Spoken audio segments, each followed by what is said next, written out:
Só avisa a Estamos gente. ao vivo no YouTube. Tá bom. Boa noite, gente. Boa noite a todos que estão nos assistindo aí no YouTube.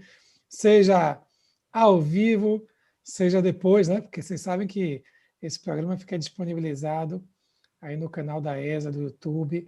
Então, quem estiver assistindo a gente depois também, a satisfação. E aí pode ser bom dia, boa tarde ou boa noite, aliás, né? Queria agradecer, como eu sempre faço, a diretoria da OAB da Bahia, porque nós estamos aqui, Lorena e William, desde maio, começamos esse programa em maio desse ano, então já viramos uma tradição. Em tempos de pandemia, né? Você vê que as coisas viram tradição rapidamente. Somos uma tradição da pandemia, digamos assim, e uma boa tradição. E queria reiterar o agradecimento à diretoria da OAB da Bahia, a pessoa de meu amigo presidente Fabrício Castro, de Ana Patrícia, de Marilda, de Hermes e de Maurício Lee.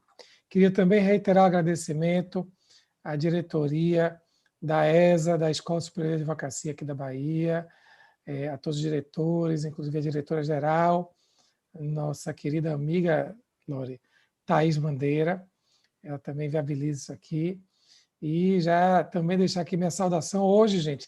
Sempre quem nos acompanha aqui é Daniela Silva, mas hoje quem está aqui operando o programa é Cristiane Viana. Cris, seja bem-vinda ao nosso programa, embora você esteja aí assim, oculta, cuidando de tudo, da plataforma Zoom, do YouTube, mas seja bem-vinda. Sem você a gente não ia conseguir colocar o programa para funcionar. Minha gente, vamos direto ao assunto. Hoje temos aqui dois grandes convidados, professora Lorena Miranda, aqui da Bahia, professor William Santos Ferreira. Sejam bem-vindos à ESA da Bahia, Lore e William. Sejam bem-vindos, sintam-se acolhidos aqui na ESA da Bahia. E é uma satisfação recebê-los e tratar desses temas que vocês vão abordar. Vamos começar com Lorena. Gente, Lorena é doutora pela UFBA, procuradora do Estado da Bahia, professora de Processo Civil da Faculdade Baiana de Direito, eu tenho até um parêntese para abrir sobre isso, e membro do IBDP e da ANEP. O IBDP é o Instituto Brasileiro de Direito Processual e a ANEP é a Associação Norte-Nordeste de Professores de Processo. Lorena vai tratar da autolimitação negocial do poder público, não é isso, Lore? Só que, antes de você começar, eu queria primeiro dar os parabéns, porque você coordenou aí, orientou a equipe da Faculdade Baiana de Direito, agora na terceira competição brasileira de processo, promovida pelo IBDP e pela Processualista. E a equipe baiana, como já está divulgado, ficou em primeiro lugar na competição. Então, eu queria lhe dar os parabéns por essa vitória, por ter alcançado essa vitória. Parabenizar todas as equipes que participaram, porque foi assim, uma competição de altíssimo nível. Queria que você falasse um pouquinho da competição e se você já se recuperou das emoções de ter sido vitoriosa. E queria também que você falasse, já vou engatar aqui uma outra pergunta não jurídica, que você falasse do abibliolados, explicasse para todo mundo que está nos assistindo o que é o abibliolados. Aí depois você entra no tema e a gente vai conversando, tá bom? Seja bem-vinda, boa noite e vamos lá.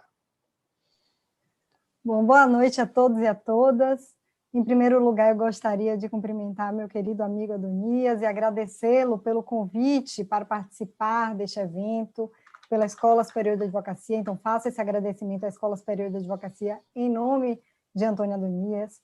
Dizer do meu prazer enorme de poder compartilhar, neste momento, esse evento com o professor William Santos Ferreira, uma pessoa assim, por quem eu já tive de cara uma simpatia enorme, muito simpático. Então, boa noite, um prazer enorme estar aqui contigo. E vamos lá, como foram feitas essas perguntas preliminares, aí, antes de adentrarmos no mérito. Quanto à competição, eu não sei dizer ainda se já me recuperei. Eu digo que foi uma emoção muito grande. Na verdade, a vitória da Faculdade Baiana de Direito é o produto de um trabalho de 3 anos, né? Não é o produto deste ano de 2020, é o produto do trabalho de 3 anos, de pessoas que passaram por esta equipe, de pessoas que se dedicaram a essa equipe, de alunos que já saíram da equipe, que deixaram sua marca na equipe, e principalmente dos alunos que construíram, né, toda a trajetória da Baiana na competição. Então, na verdade, eu fico muito feliz com os parabéns, Adonias, mas quem de fato merece esses parabéns são os alunos que estiveram lá, que se dedicaram, que deram seus dias, suas tardes, suas noites, suas madrugadas em prol do projeto, né? E realmente eu só tenho a dizer que eu sou só orgulho deles, porque eles mereceram a vitória, e também dar os parabéns a todas as equipes, porque o nível foi excepcional. Eu fico impressionada, aliás, em todas as competições. Eu não participei da segunda, mas participei da primeira competição. O nível só vem crescendo, né? E é incrível como esses alunos estão desabrochando aí para o mundo jurídico. Com relação ao Bibliolados, olha a pergunta que ele me faz, né? Bom, fora do âmbito jurídico, eu gosto também muito de literatura.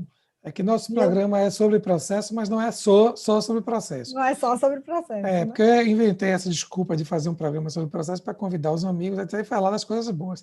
E esse seu projeto, a Bibliolados, que você vai contar agora o que é excelente, é uma delícia. Pode contar aí, Meu Deus, todo mundo vai obrigada. gostar. E sigam no Instagram, viu, gente? Já digo Obrigada. Sigam lá. Bom, o Abibliolados, como dizem, inclusive, que é um trava-línguas, né? É Abibliolados.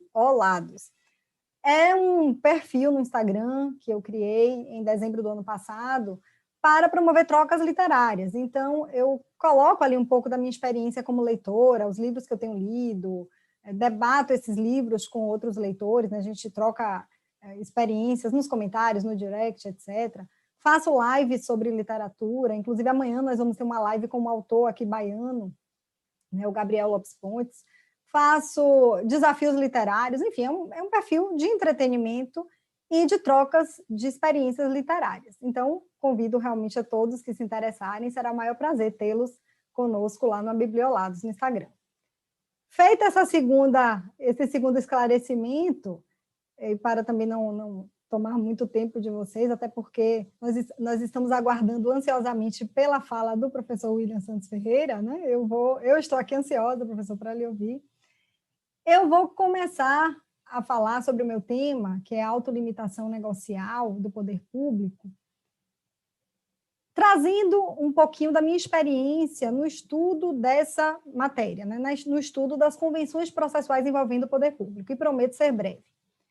Quando o Código de Processo Civil de 2015 estava em vias de ser aprovado, né, uma das grandes inovações desse Código de Processo Civil, que já se discutia naquela época, antes mesmo de sua aprovação, era a inclusão neste diploma processual de uma cláusula geral de negociação processual, que é justamente o regramento que se extrai do artigo 190 do Código de Processo Civil. Então, nós temos ali no 190 essa cláusula geral de negociação processual, regra que nos permite a celebração de inúmeros negócios processuais atípicos, além, claro, daqueles negócios tipicamente constantes do CPC.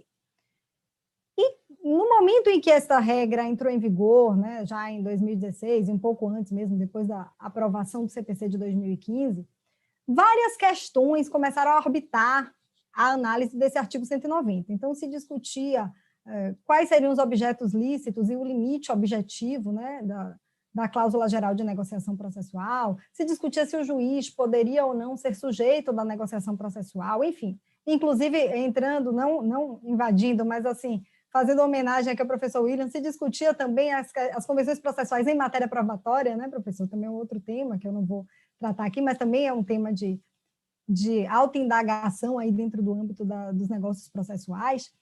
Mas o meu olhar, na verdade, se voltou para as convenções processuais envolvendo o poder público. Porque já naquela época não havia muita dúvida, não havia muita discussão sobre a possibilidade de o poder público celebrar negócios jurídicos processuais. Ora, o poder público está imerso em um ambiente cada vez mais vinculado à consensualidade. Então, a consensualidade administrativa tem se espraiado em várias áreas do direito. Nós podemos falar desde a desapropriação amigável, né, de décadas atrás, passando pelo acordo de leniência, passando pelos juizados da Fazenda Pública, enfim, nós temos as parcerias público-privadas, nós temos N áreas em que a consensualidade administrativa já se manifesta. Por que não se manifestar nos negócios jurídicos processuais? Já que até transação penal a gente pode fazer, né? Então, que o poder público poderia celebrar negócios processuais, não havia dúvida. A questão que me parecia premente para examinar naquele momento era saber qual seria o regime jurídico específico a que se submeteria o poder público quando celebrasse negócios jurídicos processuais. E aí, este regime jurídico, a meu ver, ele teria de ser um regime jurídico híbrido, né, que mesclasse regras do direito processual e regras do direito administrativo. A gente não tem como afastar o direito administrativo do tema, ainda que estejamos principalmente na seara processual. E o direito administrativo vai nos socorrer em inúmeras questões, dentre elas a questão concernente, por exemplo, à capacidade negocial do poder público, né, que está vinculada inexoravelmente à competência, né, às regras de atribuição administrativa. Pois bem, essas questões eram questões que me aturdiam, digamos assim, quando eu comecei a estudar o tema por ocasião do meu doutorado, e deu origem, né, a um trabalho intitulado Convenções Processuais e Poder Público, em que todas essas questões foram abordadas. Passados alguns anos, porque o nosso interesse, na verdade, maior é ver como o processo civil está, como o CPC está sendo aplicado na prática, né, passados alguns anos, eu escuto algumas pessoas discutindo sobre se os negócios jurídicos processuais envolvendo o poder público pegaram, né? Se eles realmente são aplicados, se a Fazenda tem celebrado negócios processuais. Eu não vejo muitos negócios celebrados pela Fazenda, não vejo muitas decisões judiciais sobre o tema. E engraçado que, conversando com o professor Leonardo Carneiro da Cunha, ele disse uma coisa muito acertada, ele disse, nós não vamos ver muitas decisões versando sobre negócios processuais envolvendo o poder público, simplesmente porque nós estamos numa seara de consensualidade. Para a gente chegar a ter uma decisão judicial que verse sobre o tema, é preciso que se discuta ou o descumprimento desse negócio ou a validade desse negócio. E mais, para que a gente chegue a tomar conhecimento dessa decisão, é preciso que essa questão seja alavancada além do juízo de primeiro grau e chegue a um tribunal e, muito provavelmente, a gente terá uma probabilidade maior de ter acesso se ela chegar até o STJ, por exemplo, que seria ainda mais raro. Mas o fato é que uma das questões que hoje mais me trazem, assim, que mais me traz perplexidade, mais me traz preocupação dentro desse tema das convenções processuais envolvendo o poder público, é como nós podemos tratar a temática da autolimitação negocial do poder público. Por que o poder público está celebrando negócios processuais? Disso nós não temos dúvida.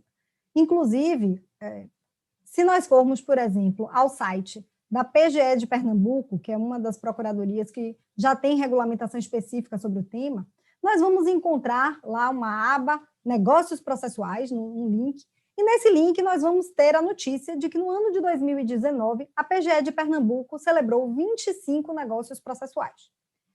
25 negócios processuais, 5 no primeiro semestre e 20 no segundo.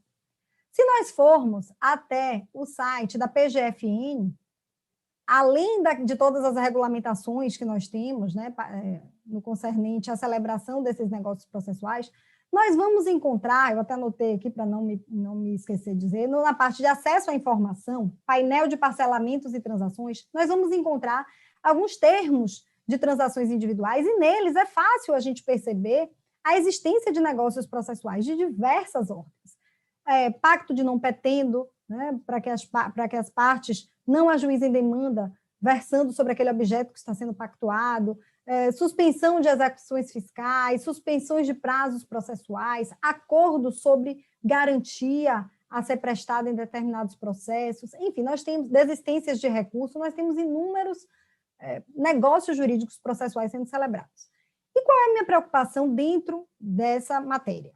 A minha preocupação está justamente, voltando àquele ponto inicial a que eu me referi, da necessidade de nós conjugarmos o direito processual ao direito administrativo, no reconhecimento de que, quando o poder público celebra um negócio jurídico processual, quando ele decide celebrar com um particular uma convenção processual dispondo sobre o procedimento ou dispondo sobre alguma situação jurídica processual, esta celebração é necessariamente antecedida de uma decisão administrativa pela celebração desse negócio processual. Porque, vejam, o poder público ele só pode celebrar negócio jurídico processual se o agente que for celebrar for competente, se ele estiver no âmbito do exercício de um poder-dever discricionário, porque dentro da atuação vinculada não se há de falar de margem de liberdade para negociar, e, claro, desde que respeitada a ausência de vulnerabilidade e respeitada a impessoalidade. A impessoalidade. Então, nós temos esses parâmetros. Só que quando o poder público celebra um negócio jurídico processual, ao fazê-lo, ele está necessariamente também proferindo uma decisão administrativa pela celebração desse negócio. E aí vem a grande questão. Como o poder público está vinculado ao princípio da igualdade, né? O poder público ele não pode discriminar os administrados, quer concedendo a uns privilégios desmedidos, quer desprezando direitos que outros teriam direito, a que outros teriam direito. Ele precisa dar um jeito de ajustar a celebração de negócios processuais, que está dentro da esfera de consensualidade administrativa, com respeito ao princípio da igualdade. Então, como é que a gente justifica que, para um determinado jurisdicionado, por exemplo, o poder público celebrou um negócio processual em que ele se comprometeu a apresentar os cálculos do cumprimento de sentença? Foi conferido a ele um prazo para que ele apresentasse já a documentação e cálculos de cumprimento de sentença, uma espécie de inversão do início da fase de cumprimento de sentença. O poder público se comprometeu a fazer isso com um determinado administrado.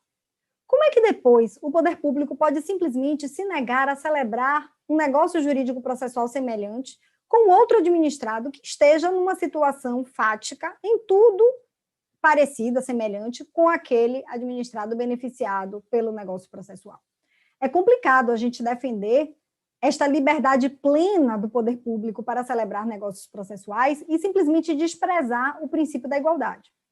Então, nós temos aqui uma regulamentação em que nós observamos uma autolimitação negocial do poder público.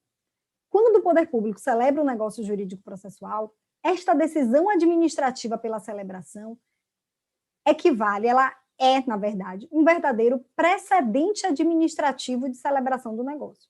E a esse precedente administrativo, em respeito ao princípio da igualdade, deve ser aplicado a ele todo o regramento dos precedentes judiciais, ou pelo menos aquilo no que não se contraponha à natureza administrativa do precedente.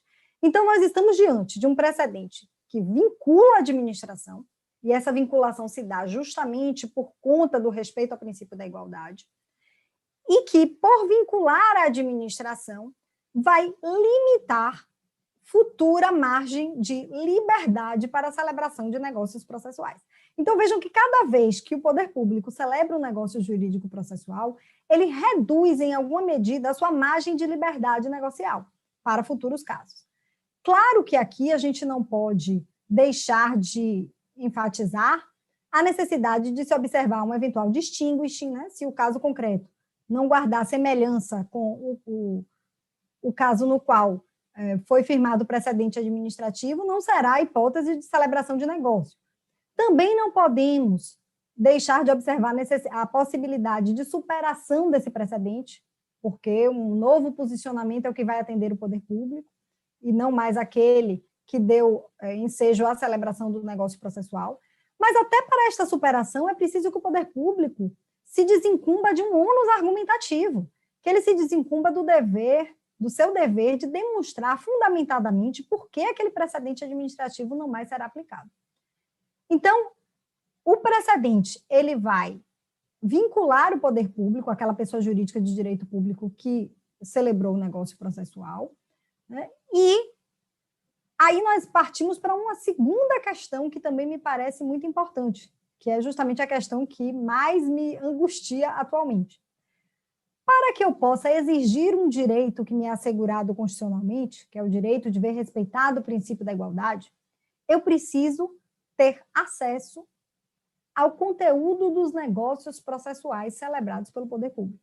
Então, o dever de respeito à igualdade está vinculado e associado, embora sejam deveres diferentes, mas nesse exame que nós estamos fazendo aqui agora, ele está vinculado a um outro dever, que é o dever de publicidade dos atos administrativos.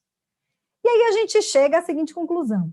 Quando eu me referi aqui aos senhores, que eu fui ao site da Procuradoria-Geral do Estado de Pernambuco, por exemplo, eu fui a este site e fiquei super feliz, porque encontrei lá um link, negócios jurídicos processuais. Eu disse, é aqui que eu vou encontrar, né, toda a base, todo o arcabouço que eu preciso, inclusive, para tratar do assunto, para conversar sobre o assunto como nós estamos fazendo agora. Quando a gente clica neste link, né, negócios jurídicos processuais, nós temos, primeiro, acesso a uma portaria, que é a portaria 70, agora de setembro de 2020, que alterou o regramento anterior sobre os negócios processuais que podem ser celebrados no âmbito da Procuradoria. E nós temos um quantitativo dos negócios celebrados. Nós conseguimos verificar que em 2019.1, 5 negócios jurídicos processuais foram celebrados e que em 2019.2, 20 negócios foram celebrados. Mas se eu for além e quiser saber que negócios são esses, qual o teor desses negócios, eu não consigo. Eu não tenho acesso a esses negócios. Como é que eu posso exigir a aplicação de um precedente administrativo do qual eu não tenho conhecimento? Então, hoje, para colocar a regra do artigo 190 em prática, para fazer valer em toda a sua potencialidade as convenções processuais envolvendo o poder público, é necessário que se dê um passo além, é necessário que sejam publicizados os negócios processuais celebrados pelo poder público. Para minha felicidade, no site da Procuradoria-Geral da Fazenda Nacional, eu consegui encontrar alguns termos individuais de transação tributária, e nesses termos eu consegui realmente identificar aqueles negócios processuais a que eu aludi anteriormente. Então, essas cláusulas contendo esses negócios processuais, eu consegui extrair desses termos, a partir de sua leitura, porque os termos estão lá disponíveis. Achei muito interessante, inclusive, porque eles apagaram os dados sensíveis, né, a identificação, documentos de identificação das empresas, por exemplo, eventual referências a imóveis que foram dados numa garantia negociada ali, né, quando houve a escolha do bem penhorado, negócio jurídico processual também, mas esses dados foram apagados, né, foram retirados, foram ocultados da cópia que consta lá do site. Mas o essencial, que é o teor do negócio processual celebrado, a gente consegue verificar a partir dessa análise desses negócios híbridos, né, materiais e processuais, que foram disponibilizados lá na página da PGFN. Então, na verdade, o que eu gostaria de deixar aqui como reflexão é que nós temos, quando a gente fala em convenções processuais envolvendo o poder público, de pensar que toda decisão que o poder público adota para celebração de um negócio processual repercute também na esfera administrativa, repercute na necessidade de respeito ao princípio da igualdade, e seja a criação de um precedente este de cunho vinculante, e aqui eu quero deixar bem claro uma observação, porque vocês podem perguntar, mas todo negócio processual celebrado pelo poder público gera um precedente vinculante? Quer dizer que se o procurador resolve ali fazer a redução do tempo de sustentação oral na audiência, ele vai ter que fazer isso para todo sempre? Não, na verdade, nós estamos tratando de negócios processuais que são decorrentes de uma decisão administrativa de um órgão superior. Então, quando o procurador ele vai, num determinado caso, celebrar um negócio processual, ele celebra o negócio e ele deve informar a celebração desse negócio à esfera superior, ou ao conselho da procuradoria, ou ao chefe da procuradoria, enfim. E, a partir daí, se vai firmar um precedente no sentido de que aquele negócio pode ser celebrado em outros casos ou não. Porque pode ser que o procurador tenha, por equívoco, celebrado um negócio que, inclusive, possua conteúdo contrário ao direito, né? Pode ser que tenha acontecido isso. E aí, nesse controle de legalidade que é feito pela Procuradoria, vai ser vedada a celebração de novos negócios processuais naquele sentido. Mas se assim não acontecer, se entender que aquele negócio é lícito, é possível, o objeto está ok, tudo direitinho, nós teremos aí um precedente vinculante que vai ensejar a necessidade de futuras celebrações de negócios processuais naqueles termos. E aí, para encerrar a exposição, fica uma última questão que eu acho que também atormenta a nossa mente. E digo aqui aos senhores e às senhoras, não é esse raciocínio que eu estou trazendo aqui, na verdade, é fruto de uma inquietação de minha parte. Não são posicionamentos consagrados, posicionamentos definitivos e nem posicionamentos que eu diga que, para mim, seriam imutáveis. Eu estou refletindo sobre o tema e gosto de trazer o tema para a discussão para poder colher também dos senhores a opinião e trocar ideias, né? Mas fica uma última questão, que é a seguinte: olha, o poder público celebrou esse negócio processual, e aí veio um outro administrado e também quis celebrar o mesmo negócio processual, mas o poder público entende que naquele caso específico ele não deve celebrar o mesmo negócio, e ele tem fundamentos para isso. Às vezes, esses fundamentos não são fundamentos robustos, por exemplo, não há uma prova robusta de que ele não deve celebrar. Mas a experiência prática, por exemplo, da Procuradoria, indica que aquele devedor possui ou alguma irregularidade, ou um comportamento que se colheu em outros processos, é um comportamento que autoriza que possamos imaginar que o negócio não fluiria tão bem naquele caso. Gostaria de saudar a professora Flávia. Boa noite, professora. Então, existem essas questões que podem fazer com que o poder público decida não celebrar o negócio jurídico processual nessa segunda situação. E aí, se nós estamos falando de um direito... Mas aí, Laura, me permita... Diga. Eu esqueci de contar para vocês que eu também intervenho na fala. E o William, Flávia, seja bem-vinda. O William também fica à vontade para poder intervir, viu? Mas aí seria uma espécie de, digamos assim, um distinguishing, né? Seria uma distinção. Não sei se é nisso que você vai chegar. Não é nisso. Veja, a gente poderia pensar numa distinção, mas imagine que seja um negócio jurídico processual altamente interessante para a parte e que a parte decida levar essa questão ao Poder Judiciário, porque ela realmente pretende que aquele negócio seja celebrado. O juiz pode chegar à conclusão de que aquele fundamento que a Fazenda apresentou para a distinção não se adequa ao caso concreto. Então, estaria havendo ali uma discriminação do administrado, uma discriminação imotivada. É nesse ponto que chega o problema, porque, veja, o que poderia o juiz fazer? O juiz não pode me obrigar, enquanto procuradora, a assumir a responsabilidade de celebração de um negócio processual.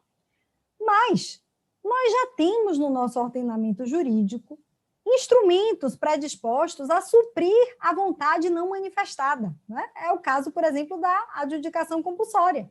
Na adjudicação compulsória, eu não quero manifestar, não quero exprimir a minha vontade, não quero celebrar um negócio de transferência patrimonial, o juiz supre a vontade da parte e pratica o ato, ou melhor, determina a produção de efeitos do ato não praticado. Me parece que é uma situação que pode ser trazida aqui para o presente caso. Então, o juiz ele não pode obrigar a Procuradoria a celebrar aquele negócio processual, mas ele pode impor, no caso concreto, que os efeitos do negócio processual celebrado se apliquem ali. Então, se era um negócio jurídico processual, por exemplo, para aceitação de uma garantia específica, o juiz pode entender que aquele bem será um bem apto a garantir aquela execução, ainda que a Fazenda se opõe à aceitação daquele bem, por alguma razão que o juiz não acatou. Então, na verdade, uma... Isso é para preservar a isonomia, não é isso? Para preservar a isonomia, exatamente. Para preservar o direito do administrado. Então, na verdade, é um tema em relação ao qual eu ainda tenho algumas diversas dúvidas, tenho feito várias reflexões e trouxe essas reflexões, na verdade, são mais reflexões do que posicionamentos definitivos, trouxe essas reflexões para debater aqui com os senhores. Eu espero que nós possamos fazer uma troca interessante. Muito obrigada, Adonias. Te devolvo a palavra. O William está com a mão levantada aí, William. Primeiramente, quero parabenizar a Lorena pela brilhante exposição, de uma forma tão clara, até parece que o tema é fácil, assim, é simples, tamanha a forma conhecedora do assunto e, ao mesmo tempo, implicando um tema de tal envergadura que tem um efeito grande, né? Então, eu quero já te parabenizar também, recíproco, essa atenção, como você também gentilmente fez uma referência, e também a Flávia, que também está chegando aqui, e eu fico muito feliz de poder, mais uma vez, estarmos juntos. Tudo de bom para você também, é ótimo a gente estar... Eu fico muito feliz de poder estar sempre retomando, nós vamos nos encontrando nos canais, né, da vida. Daqui a pouco vai ter música também, né? Porque os canais da vida também estão sendo gerados de outra maneira, né? Então, o ser humano é como pressão de água num dique, né? Ele vai, em algum momento, ele encontra fissuras, ele encontra na terra, ele encontra caminhos para buscar aquilo que ele tinha como uma expectativa anterior, né? Então, você está sempre reaprendendo até a sonhar, né? Então, enfim, mas eu fiquei estimulado por conta do trabalho junto à biblioteca e ao conhecimento de literatura da Lorena também, então já comecei aqui a ficar mais empolgado com o tema. Mas eu tomei a liberdade de levantar a mão, se o Adonias também me permitir, para que eu possa só fazer uma referência, porque eu me interessei muito pelo tema exposto pela Lorena, e eu fiquei aqui porque eu tenho um hábito, não sei se muito positivo, eu sou um autoquestionador absoluto, assim, eu me questiono de tudo, até inclusive do que eu falo. Eu acho que é importante a gente refletir sobre esses pontos. Eu fiquei pensando o seguinte, será que essa igualdade... Bom, igualdade é inquestionável, porque ela é garantia constitucional.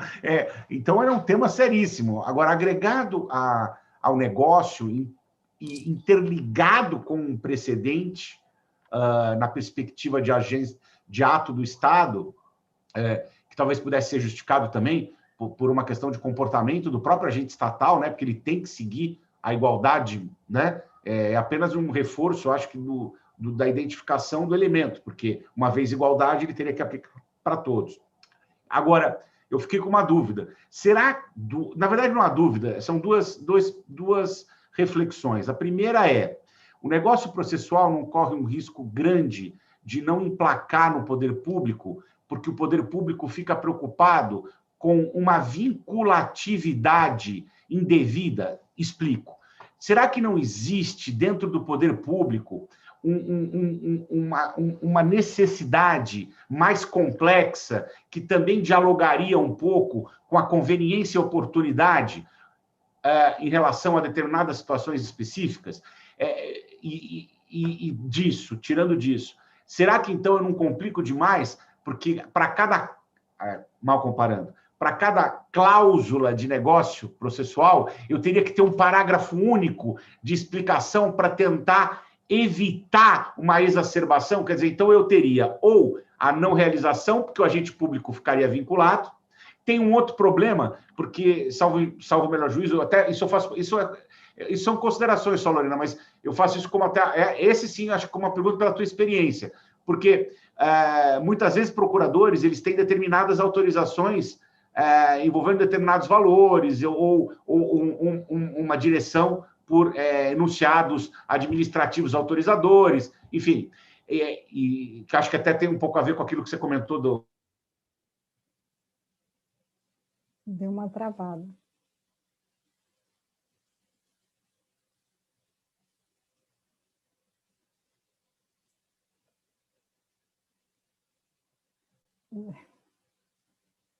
Seu microfone está fechado. Eu também estava com o microfone fechado. Acho que travou aí o professor William. Enquanto aí nós estamos nesse suspense para ver o que ele ia acabar de falar. Queria dar as boas-vindas à Flávia. Flávia Rio, gente, já esteve aqui conosco, viu, Lore? Vai tratar em uma outra edição, para tratar de desjudicialização da execução civil. Não foi, Flávia? Foi ótimo também. E aí Flávia estava lá no YouTube assistindo a gente, e hoje ela me mandou uma mensagem dizendo assim, olha, William, que bom tê-lo de volta. Deixa eu só falar aqui, você está sem microfone. Precisa ativar o microfone. Pronto. A gente só está... Agora sim. Aí, pronto. Deixa eu só abrir aqui um parêntese. Como você travou aí eu passei aqui rapidinho para a Flávia, porque eu estava dizendo, Flávia hoje me mandou uma mensagem porque ela está lançando um livro amanhã, gente.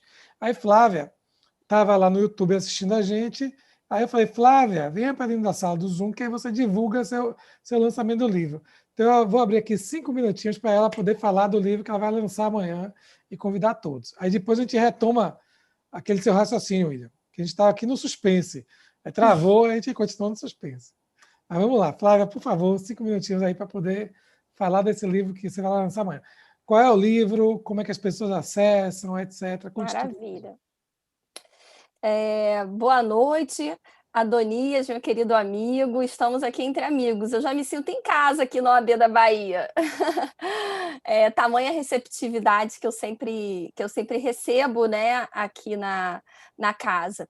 E queria, então, agradecer essa oportunidade publicamente.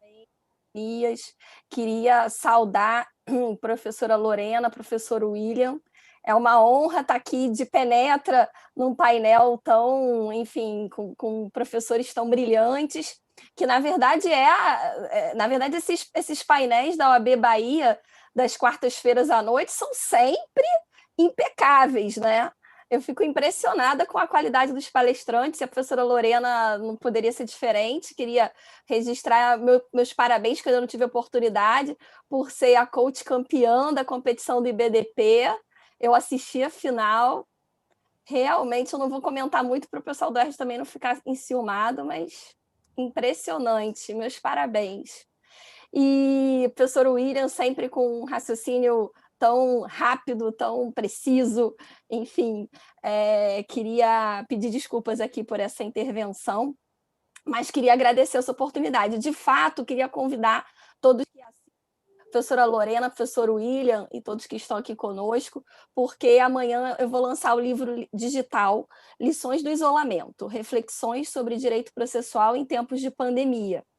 E amanhã, vai ser amanhã, 18 horas, no amanhã, Zoom. 22 de outubro. É porque 22 a gente tá de outubro. É verdade. Vai ficar gravado. Amanhã é quinta-feira, 22 de outubro, 18 horas. E aí, o link de acesso ao Zoom está tanto no link da bio do meu perfil do Instagram, que é prof.flaviario, quanto no do Elas do Processo, o Elas do Processo que está organizando o evento, né, gentilmente, com todo o esmero do grupo, né?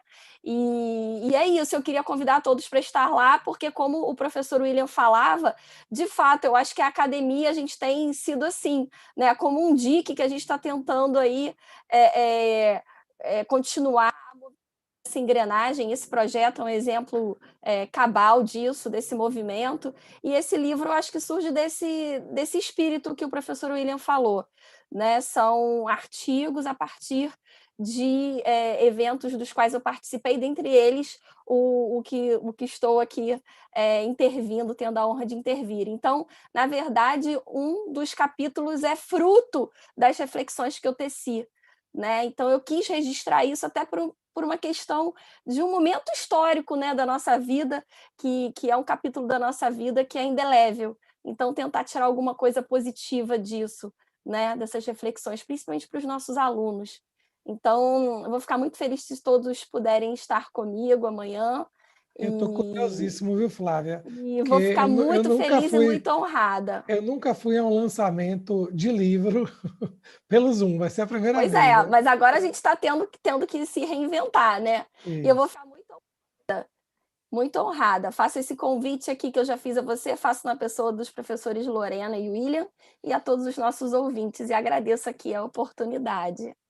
Obrigado. Muito obrigada. Fique à vontade para continuar aqui conosco. Eu sei que você tem uma live pela UERJ às 19 horas, mas está aqui convidada para permanecer. Tá joia? Muito obrigada. Obrigado e sucesso. Um grande beijo a todos, um grande beijo à professora Lorena, professor William. Um bom continuidade de trabalhos a todos. Muito obrigada. Maravilha. William, pronto. Aí é que você tinha travado, aí a gente falou, bom, peraí, enquanto ele reconecta, Flávia conectou aqui, eu convidei ela para poder divulgar. E aí vamos retomar. É porque aqui na Bahia é assim, William. Os amigos vão chegando, vão entrando na sala, não é não, Lori? Com certeza. Mas diga lá, você estava falando aí, travou. Não, eu primeiro fico muito feliz, a Flávia também, estimada amiga, e com esse lançamento tão inovador e em todos os sentidos, inclusive da sua obra, eu desejo todo sucesso. Eu, infelizmente, vou estar no Congresso amanhã às 17 horas. Olha, os compromissos, né? A gente tem, às 17 horas, vou participar do Congresso da Ordem dos Advogados de Santa Catarina, né? Muitos teremos lá e vou estar falando sobre fato e prova nos tribunais e repensando o fato e a prova nos tribunais. Então, eu vou estar às 17 horas. Vou tentar se concluir, mas eu acho que o painel tem outros colegas juntos. Então, acho que a extensão vai ser um pouquinho maior. Mas, se não, eu vou também estar presente. Então, como eu dizia, eu espero só concluir. Eu gostei muito da exposição da Lorena e eu me preocupava com aquela questão só do assunto da vinculatividade a ponto de desestimular o próprio agente público a fazer um negócio. Basicamente seria isso, e a questão da conveniência e da oportunidade, se elas também não teriam em algum momento alguma característica, como, por exemplo, uma necessidade de recuperação de créditos em determinado momento, que eu só te crio uma comparação, por exemplo, do agente público quando ele concede uma anistia para determinadas categorias de créditos que não estão sendo pagos. Isso também ele não vai fazer isso sempre ou assiduamente. Será que eu não consegue? Mas ele tem uma justificativa para não ser igualdade, claro. Então, será que isto não tem alguma característica que possa justificar um pouco o agente público, porque ele não ficar tão aprisionado, às vezes, onde talvez não precisasse? Seria isso.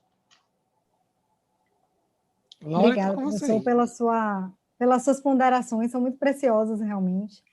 Na verdade, como eu disse, eu ainda estou pensando sobre o tema, mas o que eu já refleti um pouco sobre esse questionamento, que é um questionamento, na verdade, é uma preocupação recorrente dentro desse tema, justamente porque nós estamos numa esfera de consensualidade administrativa e, de repente, nós falamos em precedente vinculante. Mas o que ocorre?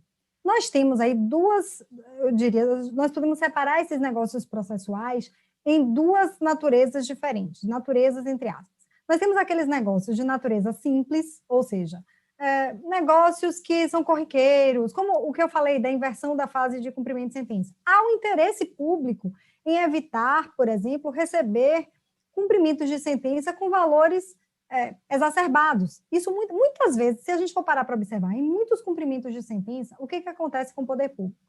Ou o poder público, ele é apenado com multa diária, porque ele não entrega os documentos necessários à elaboração dos cálculos, porque muitas vezes esse prazo é exíguo, inclusive, para isso, ou o poder público opõe impugnação ao cumprimento de sentença, cujo objeto é único e exclusivamente o excesso de execução. Então, nós temos diversas situações em que o único fundamento da impugnação é o excesso de execução.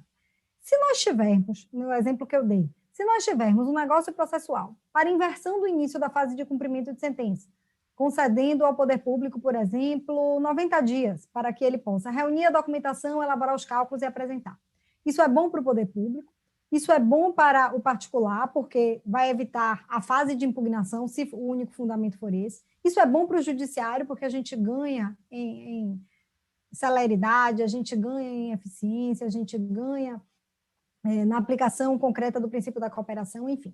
Então, esse é o tipo de negócio que eu diria que é um negócio simples, um negócio que não geraria uma maior necessidade da gente pensar num problema para esse entrave que você colocou, né? Esse entrave de o poder público se sentir, olha, vou ter que fazer isso sempre. Ele vai ter que pensar quando ele fizer, porque se ele fizer para um, ele vai ter que fazer para vários, e aí ele precisa pensar se o setor de cálculos dele suporta isso, se não suporta, então tudo isso precisa ser examinado. Mas nós temos outros tipos de negócios processuais que são negócios mais específicos. Quando eu, num determinado processo, celebro um negócio, por exemplo, para aceitar um determinado bem em garantia, há toda uma peculiaridade fática naquele processo que dificilmente vai se repetir em outros processos. Então, eu não preciso ter medo, na verdade, de celebrar aquele negócio jurídico processual, porque muito provavelmente o princípio da igualdade não vai engessar a atuação do poder público nessas circunstâncias. É muito mais simples de se fazer um distinguishing nessas circunstâncias do que no primeiro exemplo que eu dei, né, de inversão da fase. Então, eu acho que há necessidade de se buscar uma estruturação responsável da utilização dos negócios processuais. Para aqueles negócios mais específicos, é preciso que o poder público aborde esse negócio com a carga argumentativa forte, justamente demonstrando quais são as peculiaridades que o fizeram celebrar aquele negócio, como o senhor falou, né? Colocar aquele parágrafo único, como o senhor colocou, colocar aquele parágrafo único, especificando o porquê da celebração daquele negócio, e isso vai fazer com que, em futuras negociações, aquela especificidade pese ou para fazer com que no novo negócio, sendo uma situação muito próxima, esse negócio seja celebrado, ou para que se proceda ao distinguish. Mas nos casos mais simples, me parece que o fato de ter de se aplicar o princípio da igualdade não deve ser óbice à celebração dos negócios processuais. Eu não sei se eu respondi adequadamente à pergunta que o senhor fez, mas... Era menos uma pergunta, não era um questionamento, é muito mais uma troca de impressões para ouvi-la, e fiquei muito feliz e aprendi muito mais agora. Muito obrigado. Eu que agradeço a troca, agradeço imensamente. O presidente é que me permitiu, aí eu fui... Aqui não tem presidente não, gente. Aqui somos todos amigos iguais. Vamos lá, Lore, obrigado pela sua participação riquíssima aí. Eu achei que... eu não sabia que a PGE de Pernambuco tinha esse link. Achei que essa é uma boa prática de colocar ali no site os negócios processuais celebrados pela PGE, né? Acho que essa prática, essa boa prática da PGE de Pernambuco pode se estender aí pelo país, né? Só precisa colocar agora os negócios, né? Porque eles colocam o quantitativo de negócios, mas não os negócios. Eu acho que tem que colocar os negócios também, porque isso dá uma perspectiva para o jurisdicionado, né? De certa forma, dá uma segurança para quando o jurisdicionado for a juízo, ou até mesmo antes de ir a juízo, né? Ver qual é a linha que a Procuradoria do Estado lá de Pernambuco está adotando. Mas é uma melhor prática ainda se eles disponibilizarem os negócios. Mas obrigado pela sua participação. Vou passar a palavra agora, gente, para o William. Sou o William Santos Ferreira, que todos já conheceram aqui, já está participando aqui ativamente. William, seja bem-vindo. Gente, o William é doutor e mestre pela PUC de São Paulo, onde também é professor na graduação, no mestrado, no doutorado. Membro do IIDP e do IBDP. O IIDP é o Instituto Ibero-Americano ou Internacional? Isso aí é Ibero-Americano, não é isso? Isso. Ibero-Americano de Direito Pessoal. Então, somos colegas lá. Eu não conhecia a sigla. E o IBDP, como eu disse há pouco, é o Instituto Brasileiro de Direito Processual e advogado. E o William, gente, trata muito bem do tema, que é do tema direito probatório. Um craque, não só nisso, mas também nisso. Toca violão muito bem. Outro dia ele postou aí no Instagram. Uma brincadeira. Uma brincadeira. Foi a época que eu tocava. Relembrando os bons tempos que ele tocava violão, melhor do que toca hoje em dia, mas ainda toca muito bem. E o William vai falar sobre a advocacia e o novo direito probatório. William, seja bem-vindo. A palavra está contigo. Doutora Adonias, é uma grande satisfação poder sempre estar na Bahia. Para mim é uma satisfação. E poder estar ao lado de vocês, você, da Lorena, é para mim uma grande satisfação mesmo. Te conheço também há um bom tempo, nós que nos encontramos sempre, e sempre que nos encontramos é de uma forma muito agradável, sempre uma conversa positiva, é sempre realmente uma satisfação. Adonias é daqueles colegas que, além da profundidade científica e profissional, ele traz aquela luz positiva sempre, e eu fico muito feliz com isso, e procuro pegar uma brecha dessa luminosidade aqui, nesse determinado momento, porque realmente para mim, uma satisfação. E Lorena, depois aqui da exposição dela, da clareza, da forma tão bem colocando uma questão tão moderna, tão atual e com um compromisso de profundidade como foi feito. Então, é para mim uma satisfação estar aqui hoje e podendo refletir um pouco sobre o outro tema proposto, que é o novo direito probatório. Sempre que nós usamos a palavra novo, pode parecer que a pretensão é falar de algo no sentido de criticar como o outro fosse velho. E o que eu queria dizer é que falar de direito probatório como novo é o novo a partir das premissas daquilo que nós estamos vivendo. O novo, a rigor, o amanhã é novo, é sempre novo. O problema, na verdade, é que, e eu fui e instiguei na proposta isso, é mostrar que, diante de um sistema que é um sistema que tem, desde dos primórdios do processo, ele é testado, trabalhado e proposto, ele tem uma tendência a alguns dogmas, ele tem tendência a algumas estruturas que parecem que são como na natureza, algo que não admite modificação em geral. Então, como se algo fosse das ciências que não fossem as ciências humanas. E o processo não poderia mudar, ou a prova não poderia mudar a partir disso. E essa premissa era uma premissa equivocada, porque ela, na verdade, a prova não molda a sociedade. A prova ela é um resultado de uma demanda diante de um momento social, diante de uma necessidade. Eu dou um exemplo. Se as operações atualmente, como hoje eu recebi uma consulta, inclusive, precisam ser tratadas a partir da blockchain, não adianta eu querer ficar citando a prova testemunhal na sua forma tradicional ou a prova documental exclusivamente, se eu não tiver um contato com a blockchain. O que eu já quero dizer com isso é que, portanto, que o direito probatório ele é resultado de uma situação de sociedade. E se eu não modifico a minha visão, se eu não tenho algumas precauções ao tratar do direito probatório, eu, como advogado, eu acabo não tendo uma resposta adequada.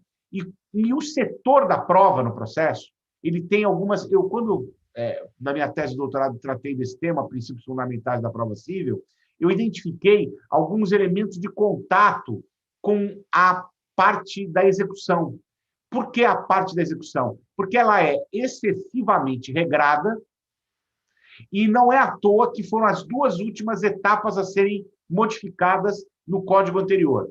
A execução e, menos ainda, a prova. Por quê? Porque áreas excessivamente procedimentalizadas e excessivamente tipificadas, ou seja, por condutas típicas previstas pelo legislador, você acaba tendo uma característica de grande procedimentalismo, quase um automatismo, e esse automatismo ele é replicado no momento do processo, ou seja, no momento da atuação do advogado, no momento de como será uma audiência, no momento em como a formulação das perguntas acontece. Então, a minha proposta aqui, e eu já coloco, serei muito objetivo, eu vou trabalhar a partir de 5 premissas.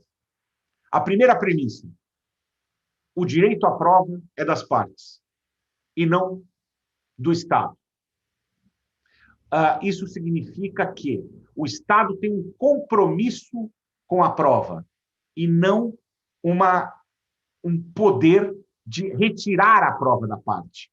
A hipótese é inversa. Por quê? Porque, para entender isso, não é só falar de prova, e, por exemplo, uma grande dica trazida pelo artigo 369 do Código de Processo Civil, que, diferente do código anterior que falava todos os meios de prova em direito são admitidos, o atual diz as partes têm o direito de empregar todos os meios de prova. Isso claro que elas já tinham o direito, porém isso quer demonstrar que o que prevalece não é o elemento objetivo, a prova, e sim o dado subjetivo, que é o direito de produzir a prova.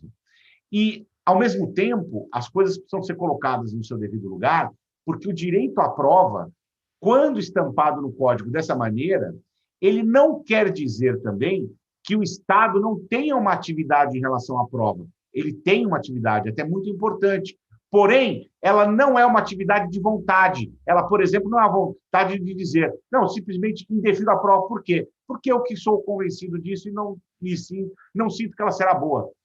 Isso não é um indeferimento adequado. Por quê? Porque quando se diz que o direito à prova é da parte, até momento em contrário, até demonstração em contrário, a parte, quando requer uma prova, essa prova tem que ser produzida. Nossa, mas aonde está escrito isso? Enquanto advogado, porque quando nós colocamos na prática, e a proposta aqui desse encontro é a prática, eu tenho que dizer a quebra de paradigma, mas tenho que contar o santo também, porque se eu não conto o santo, o advogado não emprega. E aí vem o emprego. Qual é o emprego? No artigo 370, quando diz que caberá ao juiz, de ofício ou requerimento, determinar as provas necessárias ao julgamento de mérito, no código anterior, esse dispositivo, ele era um dispositivo que era o artigo 130, e ele dizia o seguinte, na mesma cabeça, num caput, no dispositivo era único, só tinha um parágrafo, só tinha o parágrafo caput, ele dizia deferir e indeferir as provas inúteis e as diligências meramente protelatórias. Então, aquele código, ele estabelecia uma dualidade, deferir ou indeferir. O novo código, ele separou no caput determinar as provas necessárias ao julgamento de mérito, ou deferi-las, e no parágrafo único ele disse indeferir mediante fundamentação as diligências inúteis e meramente protelatórias. Em outras palavras, no caput, quem requer prova, não há necessidade de fundamentação para o deferimento, mas há, no momento do indeferimento, a necessidade da demonstração do porquê está deferindo, o que significa um dever ao magistrado de fundamentar o indeferimento. Por que isso? Porque há um risco muito grande no cerceamento do direito de defesa. Então, esse novo dispositivo, ele cria algo que eu tenho denominado de indúbio pro probatione. Na dúvida, a prova tem que ser produzida, porque ela cria um impacto negativo, que é o do cerceamento de defesa, que macula o procedimento enquanto estrutura o momento da produção da prova lógica e o momento do julgamento. Porque se eu não tenho a etapa prévia, porque há um vício, eu tenho grandes problemas para o futuro. E eu chamo a atenção porque isso se adequa a um outro problema do código, que é a da recorribilidade, que eu não vou entrar aqui a fundo, embora até o Daniel sabe que eu também gosto bastante desse tema, que é o do agravo de instrumento e da tese da visão prospectiva do interesse, mas a minha posição aqui é de dividir esse elemento dizendo o seguinte: o código optou pela maioria das decisões envolvendo deferimento e indeferimento de prova não terem agravo de instrumento, só apelação de interlocutória. E a partir do momento que você só tem apelação de interlocutória, o que ocorre? Eu vou plantando sucessos ou insucessos no curso da lide. Se eu tiver cerceamento do direito de defesa, esse é um tema master para criar problemas no momento do julgamento pelo tribunal. Então, por quê? Porque se eu tiver um cerceamento, ou a prova vai ser repetida, ou eu vou ter um grave problema no processo. Então, sob essa perspectiva, deferir uma prova, você cria um plus instrutório. E o plus, eu mal comparando com o direito penal, é preferível uma prova em excesso, claro, dentro de proporção, né? É preferível uma prova em excesso desnecessária do que uma prova indeferida necessária. Isso é o indúbio pro probatione. Porque, desta maneira, você guarda uma correspondência de razoabilidade com a não impugnação em separado das interlocutórias. Porque aí você não precisa desse problema imediatamente, pelo menos não na maioria dos casos. Então, já vem aqui, nesta primeira consideração, uma grande dica prática. Se eu tenho uma questão de uma prova que no futuro o tribunal pode reconhecer como cerceamento de defesa, não cabe o agravo imediato, a não ser que ele estiver no rol do 1015 ou em algum dispositivo em lei específica. Como, por exemplo, a questão envolvendo a exibição, que tem previsão expressa no 1015. Não vamos aqui agora ficar discutindo a conveniência ou não, mas ela é uma hipótese. Agora, se eu tenho, por exemplo, indeferimento de uma perícia, num primeiro momento não cabe agravo de instrumento. Agora, Se, por exemplo, o poder público comunica que vai fazer uma desapropriação com urgência e aquele imóvel que seria no futuro periciado, se o tribunal entender relevante, vai ser demolido, eu não posso ficar esperando a apelação. Então, cabe o quê? O agravo por conta daquilo que o STJ chamou de matéria urgente. Que, na verdade, a urgência ela é a urgência da apreciação da matéria, que não é a mesma coisa do dano irreparável no sentido que a gente fala na tutela provisória. Mas, enfim, resgatando o tema aqui, a questão é essa. Então, cabe a impugnação se houver perecimento, que será inútil, que é o que eu sempre sustentei, não é? Que acabou o STJ acompanhando essa visão, pelo menos, a ideia de que se a apelação de interlocutória é inútil, recurso não pode ser inútil. Se o recurso é inútil, recurso não é. E se a lei estabeleceu recorribilidade, ou ela é útil, ou ela está afastando do Poder Judiciário lesão, ameaça a direito, razão pela qual mudaria de apelação para agravo com essa justificativa. Essa é a urgência autorizada pela tese do repetitivo. Eu acho que essa distinção aí é importantíssima, viu, William? Da urgência na utilidade do recurso em relação, que é diferente da urgência. Isso. Exatamente. Ela porque a palavra urgente, até quando eu sustentei essa tese naquele trabalho na revista de processo, inclusive, eu até tenho que fazer aqui uma descrição, porque eu não falava a palavra taxatividade mitigada, porque eu sofri muito. Primeiro, porque eu não queria falar taxatividade nesse sentido, mas como eu tinha ali um rol e eu reconheço, eu digo taxatividade mitigada no sentido dos dois termos.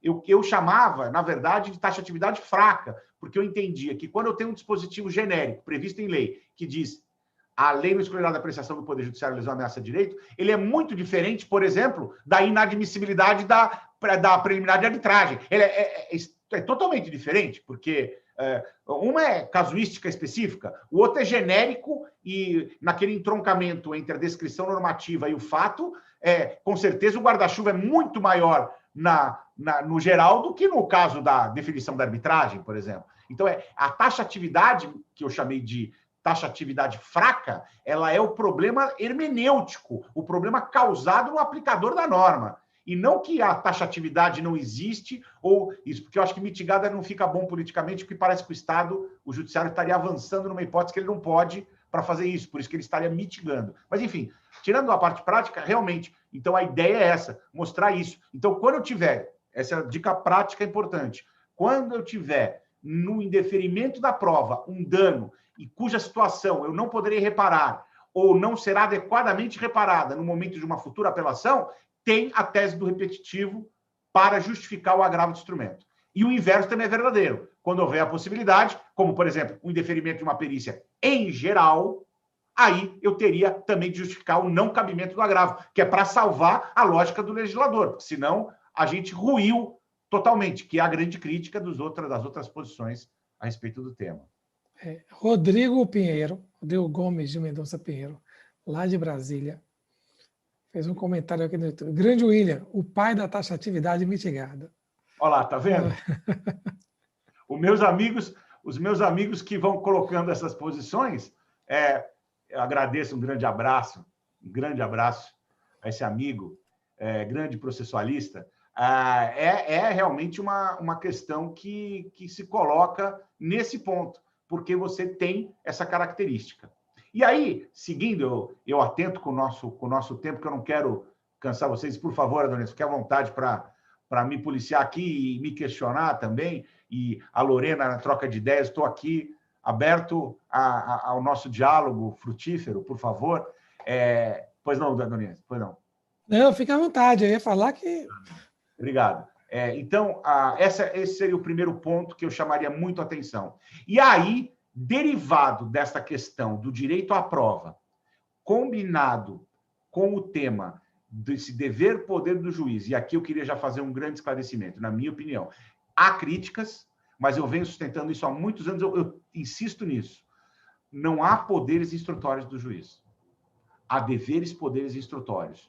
E aqui, olha, vocês não têm ideia o que eu apanhei na minha tese de doutorado por conta de uma afirmação dessa. Fui severamente criticado.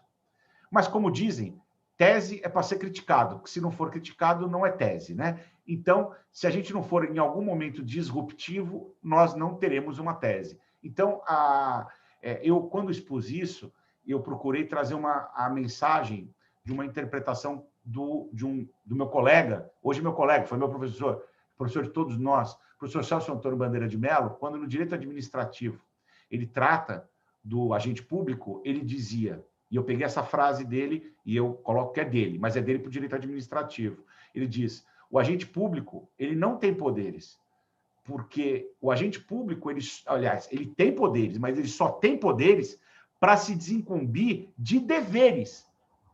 Tanto que eu até digo, e aí brincadeiras à parte, que eu questiono muito quando dizem poderes, deveres. Ela parece mais musical. Porém, ela não está correta, porque o dever antecede o poder. Porque o dever é rota. O dever é rota. O poder é instrumento. Então, na verdade, é dever, poder instrutório. Agora, como é que é o dever? Se ele tem em que intensidade? Mas então você quer defender que o juiz aqui é um investigador da época da Inquisição? Não, lógico que não. Deveres, poderes instrutórios, eu pauto quais são os deveres. A partir do momento que eu tenho uma pauta dos deveres, aí eu vou identificar os poderes. E é isso que eu faço do juiz como agente público. Porque senão, por que um tem e o outro não tem? Aqui eu trago a igualdade que a Lorena também expôs. Quer dizer, como é que eu dou esse norte se eu não tenho essa característica? Então eu dou Agora, para não ficar muito na teoria, eu dou um caso clássico da prova, que eu vou preferir chamar de novo direito probatório, quase como uma jogada de marketing. Mas no bom espírito da colaboração, que é indeferimento de prova pericial.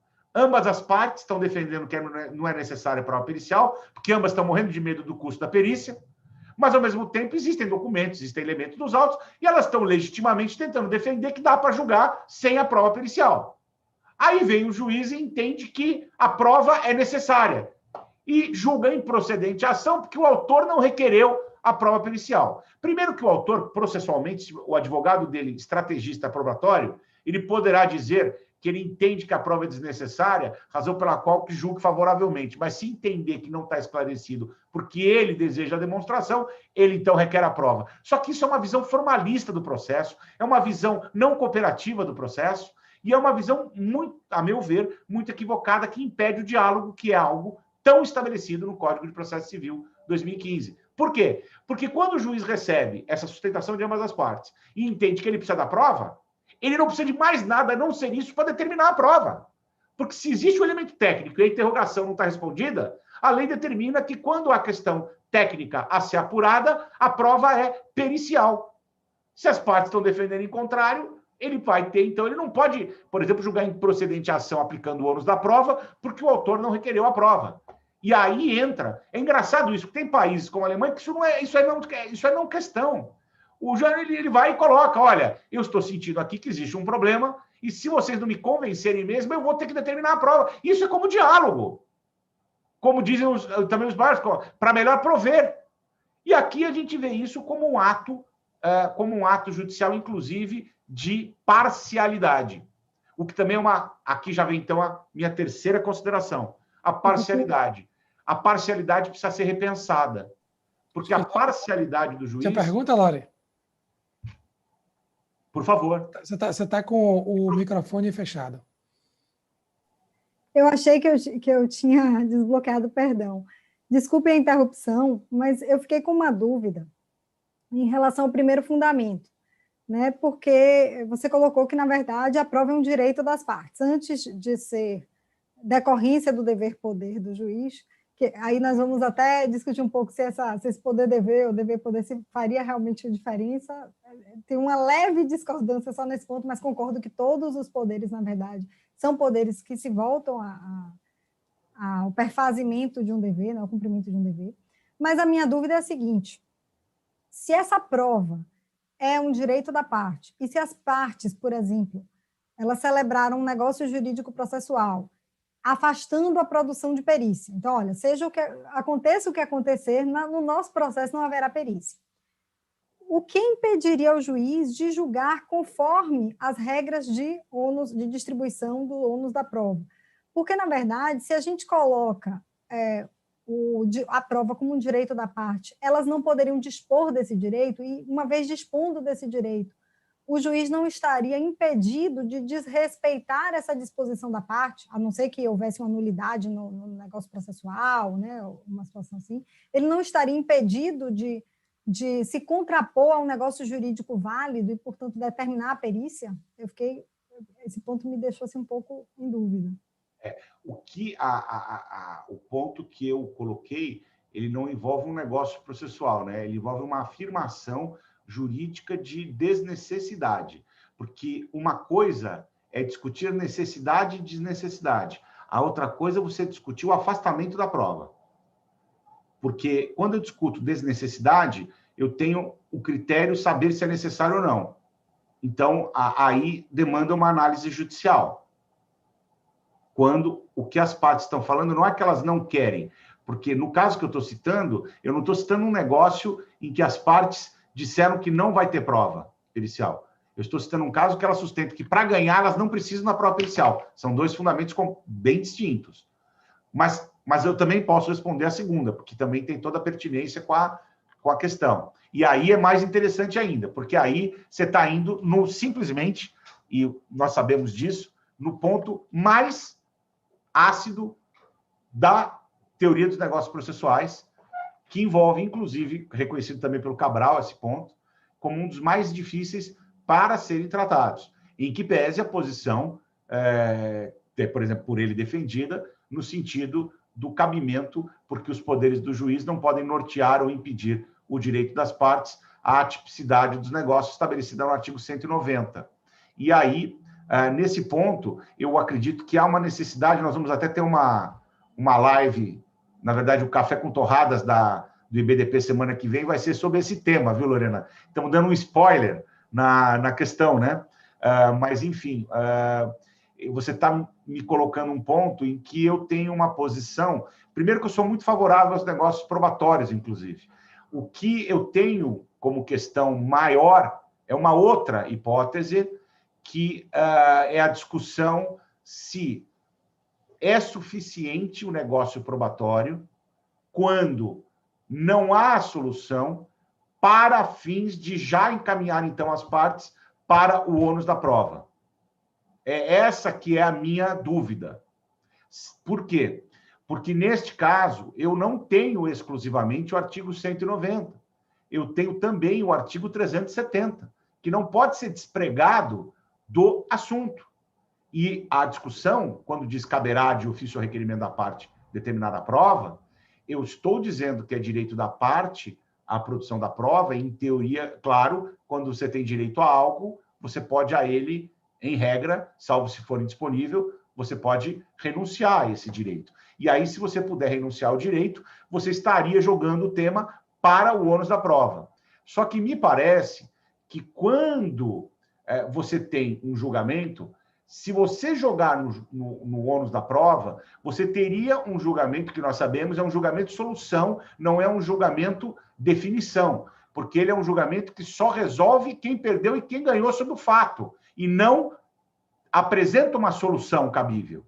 Em outras palavras, eu não posso, por exemplo, por negócio, dirigir ao juiz para falar, decida com base nos documentos apresentados. Por quê? Porque se ele entender que não é suficiente, ele teria, das duas, uma, ou dizer isso e aplicar o ônus da prova, que é o que você está comentando, ou então ele teria poder ter a condição de determinar a produção da prova. É disso que nós estamos falando aqui. Aí, a meu ver, o que a parte não pode é ela pedir uma prova quando ela, por negócio processual válido, afastou aquela prova. Agora, a determinação, entendendo que é uma prova necessária ao julgamento de mérito, aí, a meu ver, o artigo 370 não está afastado, o que não significa dizer que a parte será obrigada a pagar pela perícia. E aí você terá um outro problema depois, porque aí vai acabar provavelmente caindo no ônus da prova. Só que Essa é uma questão muito delicada, porque o processo civil não é pautado exclusivamente pela autodisposição no plano probatório. Porque no plano probatório, diferente do plano de direito material, você importa a necessidade de um julgamento. São duas questões distintas. E aí, neste ponto, eu já trabalho direto com a hipótese de uma complementação justificada. Só que eu entendo que o juiz tem que fundamentar essa necessidade ou, então, simplesmente partir para o que parece que as partes desejavam, que era, então, o julgamento com base no ônus, se ele entender desnecessário, ou melhor, que ele entender necessária a prova e não poder realizar. Não sei se todos sabem, mas só um dado histórico, porque com a história a gente aprende um pouco. O juiz romano, quando tinha um julgamento na primeira fase e ele não conseguiu o esclarecimento do fato, ele abandonava o processo. Não existia o ônus da prova, mas eles entendiam que o juiz não poderia julgar um caso dando uma solução se não tinha um grau de convencimento, não existia o ônus da prova. Então, o que eu estou querendo só dizer é que existe uma certa proximidade aqui entre um juiz não aceitar uma hipótese de julgamento sem que tenha um elemento disponível viável. Agora, discutir que não pode, que o custo é elevadíssimo e não justifica a perícia, tudo isso é válido. Eu só não entendo é que isso simplesmente esgota a questão dos poderes. É um outro tema, mas totalmente atual, e que ele pode, até o desempenho da prova pode ser feito de outra maneira, definido pelas partes, até a tipicidade. Ela tem que ser observada, o que não significa que o juiz não possa determinar provas. Por exemplo, quando as partes dizem que o juiz que não haverá prova pericial, não está dito que não poderá ouvir um expert witness, por exemplo. Pelo menos não em primeiro plano. E quem disse que o juiz não pode determinar o expert witness? Então, se ela não tiver ali colocada dessa maneira. Então, é isso que eu estou querendo só dizer, é que eu tenho um pouco de dúvida desse fechamento completo do processo a esse elemento. E não uso aqui argumentos do tipo privatismo, nem publicismo, porque eu acho que o tema aqui não é esse. O tema aqui é eficiência. O Código de Processo Civil não elegeu como premissa a privatismo ou publicismo enquanto rota nos direitos fundamentais. E sim, ele estabeleceu a característica, os elementos como contraditório dialógico e eficiência. Então, é com esses pontos que eu entendo um norte a ser discutido. Mas é um dos pontos mais difíceis neste caso. Mas o outro caso que eu estava dizendo era uma defesa sob outra perspectiva, não sobre o direito. E eu até acho que, na prática, o negócio probatório feito, o juiz vai seguir e vai aplicar o que está se falando. Mas pode ser que você tenha alguma outra pessoa que entenda em contrário pela necessidade de esclarecimento. Seria esse ponto que eu colocaria. Consegui, pelo menos, dar minha posição a respeito desse Sim, tema? muito bem, professor. Muito bem, com certeza. Como o senhor falou, é um tema árido, bastante árido, né? Muito. E é um tema que não dá para esgotar num ponto só para dizer, é assim, viu? É assim, eu estou convencido. Não, tem N questões que precisam ser colocadas aqui, dá para se discutir, por exemplo, que muitos entendiam que o processo poderia ser negociado, poderia ser definido tanto pelo espectro do que se leva a juízo, que é o dispositivo, e também na parte probatória, só que Juan Picó já mostrou que não, que na história a prova tinha um detalhe de afastamento dessa questão, justamente porque quando você trazia o terceiro ele não está para definir o que você vai a juízo, o que você leva a juízo, o que o réu apresenta em algumas matérias. Mas, no momento em que você chama alguém para julgar, no momento de julgar, se você não tiver algumas premissas estabelecidas, isso pode ter um problema. Então, ele tem um histórico, pelo menos na parte histórica, você pode ter escolhas, mas a parte histórica revela, e o Juan Picó traz documentos disso, que houve uma transferência equivocada do brocardo a respeito desse tema e que as partes não teriam essa disponibilidade em relação à parte probatória isoladamente, que ela não seria um elemento exclusivamente da parte, como também o raciocínio judicial é um outro tema que você não pode induzir. E é essa a questão. A pergunta que eu só deixo para os colegas, não vou aqui responder, porque eu acho que nem tem como nós respondermos, é a seguinte: Será que as partes elas podem definir todos os conteúdos cognoscíveis pelo julgador, ou o julgador tem conteúdos cognoscíveis? Não estou falando do mérito, não estou falando do tema que está sendo discutido, eu estou falando dos elementos para julgar a questão de fato. Será que ele pode, por exemplo, afastar fatos notórios? Será que a parte pode afastar presunções legais? Ou seja, trabalhar com essas premissas? Essas são grandes perguntas, estariam diante de elementos já no momento da valoração. Então, é um tema muito complexo e, por isso, precisa ser trabalhado, e nós vamos até trabalhar no Café com Torradas lá. O nome é propício, né? Torradas, né? E aí nós vamos, mas não somos nós os protagonistas, eu só vou debater, eu e o Godinho, e a colega vai ser protagonista, porque o tema é dela e vai ser bem tratado, e espero que não vai ser por mim, eu só vou fazer as perguntas. Vou estar numa O nome, posição... inclusive, é Café com Torradas, porque é sempre de manhã, né? Pelo menos quando era presencialmente. Mas ele é sugestivo também, viu? É porque torra alguém, né? Torra uma tese, uma coisa assim. A tese vai ser debatida. Daí a brincadeira com essa dubiedade, né?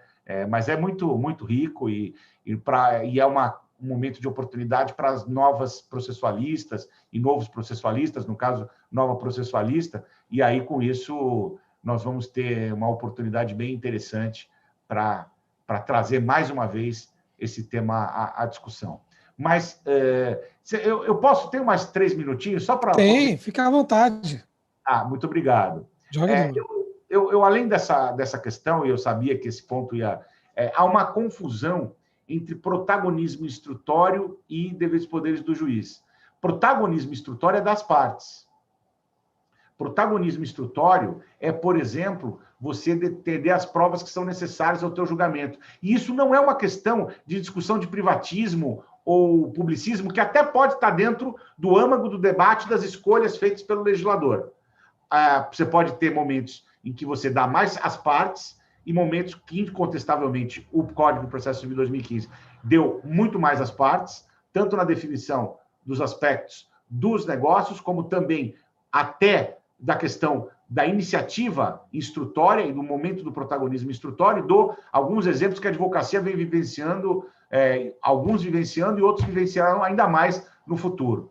A primeira questão é justamente você poder ter determinadas provas estabelecidas por negócios. A segunda questão é você dizer que a parte começa fazendo as perguntas, o juiz deverá fazê-las primeiro ou após as arguições das testemunhas e das partes pelos advogados. Esse é um ponto, meus caros, que, inclusive, eu, quando fui no Congresso falar sobre esse ponto, eu defendi que o juiz só deveria ser ao final. Porque quem tem conhecimento da causa e quem tem a técnica de interrogatório é o advogado. Ele tem dever legal, ele tem dever contratual e dever ético de ser o especialista da causa. O juiz não é especialista da causa e nunca será, porque ele não tem condições nem materiais, o Estado dá a ele condições para isso. E também não existe condições de vida, porque o juiz, por exemplo, não tem tempo para ficar investigando o que aconteceu e ficar ligando para as pessoas para saber como é que foi o caso, se tinha uma outra pessoa, ou se o tema tem um documento a mais, ou não tem. O juiz não tem isso, então ele não pode ser o protagonista de algo que ele não conhece. Então, a figura do juiz Hércules acaba com essa definição e com esse reconhecimento, porque aonde entra o poder enquanto imposição, entra a ineficiência enquanto realidade. E é a eficiência que é o mote do Código de Processo Civil 2015. Por isso que eu defendo um princípio chamado princípio da máxima eficiência do meio probatório, que é a busca do estado ótimo, tanto no momento da determinação das provas, quanto na instrução. E esse momento ótimo encontra também no juiz alguém que agrega, e não alguém que exclui situações. Então, exemplo prático. Eu sempre sustento, quando vou falar com juízes, que eles façam as perguntas ao final, e não no começo. Por exemplo, técnica de juiz. Quando ele tem uma dúvida fática, ele acha que ele tem que olhar para a parte, olhar para a testemunha e fazer como primeira pergunta a pergunta-chave do negócio. Ele destrói a técnica de interrogatório. Porque quando uma pessoa está preparada para mentir, ela está orientada para mentir, técnicas de interrogatório trabalham com perspectivas de definição de tema, de encontro de respostas que vão mostrar uma contradição. Ou seja, o advogado é um estrategista, no mais ético e bom sentido da palavra, para demonstração de algo. Demonstração tem alguma coisa errada.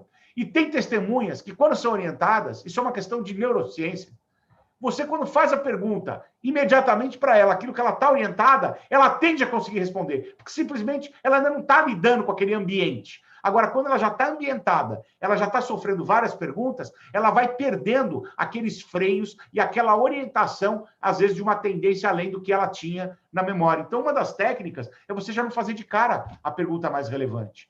Quando o juiz vem e já começa, ele estraga, inclusive, esse protagonismo que é das partes. Então, ele deve vir ao final, tem perguntas, formule-as, mas ao final. O Código, por opção política, no momento dos debates no Congresso, definiu de uma forma mais aberta. Ou no início, ou no final, a decisão do juiz. Se possível, o juiz deveria deixar para o final, e não no início. Isso estraga a técnica de interrogatório. Existem inúmeros estudos a respeito dessa matéria, e interrogatório é feito pelas partes, por seus advogados, que têm, ou deveriam ter, não só a capacidade de fazer, como eles sabem mais sobre os elementos da causa. E o juiz, às vezes, não tem esse tirocínio. E ele se coloca numa postura de que ele sabe tudo e que ele vai saber identificar os mentirosos. Que, no fundo, é uma técnica muito mal feita para tentar assustar as pessoas quando estão respondendo as questões. Então, esse ponto eu colocaria sob essa perspectiva. E mais, aqui eu já trago um outro ponto que eu sei que é muito caro também, porque o Adoniran, nós sabemos que, inclusive, é um grande conhecedor da execução e da parte geral, da teoria geral da execução. E com um brilhante trabalho. E eu, aqui, modestamente, na parte probatória, tento colocar um outro ponto, que é o seguinte, a atipicidade da prova. Já estou no quarto, falei que iam ser 5, já estou no quarto. O quarto ponto da atipicidade é a atipicidade como métrica para a eficiência. O que é isso, William? Muitos pensam, por condicionantes legais, que quando você fala da prova, você está falando da prova pericial, prova documental, prova depoimento pessoal, prova testemunhal e inspeção judicial. E, se esses não forem aqui adequados, aí, subsidiariamente, eu tenho a atipicidade. Por exemplo, testemunha técnica para ser ouvida sobre detalhes. Eu tenho vários exemplos práticos da advocacia em que, vários não, mas eu tive alguns, porque testemunha técnica, você precisa ter um juiz muito até mente aberta para admitir. Mas eu costumo dizer para a advocacia, nós somos a primeira fronteira. O primeiro a acreditar são os advogados. Os segundos são os indeferimentos do juiz e depois alguns deferimentos. Então, o advogado é aquele que água mole, pedra dura, tanto bate até que fura. A advocacia é isso. Então, nós vamos, e quando um fala, não esconde. Quando 2 falam, o juiz não esconde. Quando 10 advogados falam, o juiz estranha. Quando 150 advogados falam, o juiz reflete. Então, é nessa conduta que nós temos que trabalhar, por exemplo, para dizer que a prova atípica, às vezes, ela pode ser mais conveniente que a atípica. E ela ganha? Ganha. E por que ela ganha? Se ela for eficiente e observar o contraditório, ela ganha.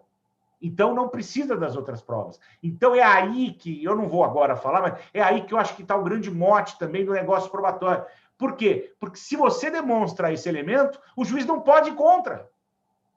Então, esse é o tema que me parece bem interessante a respeito dessa matéria.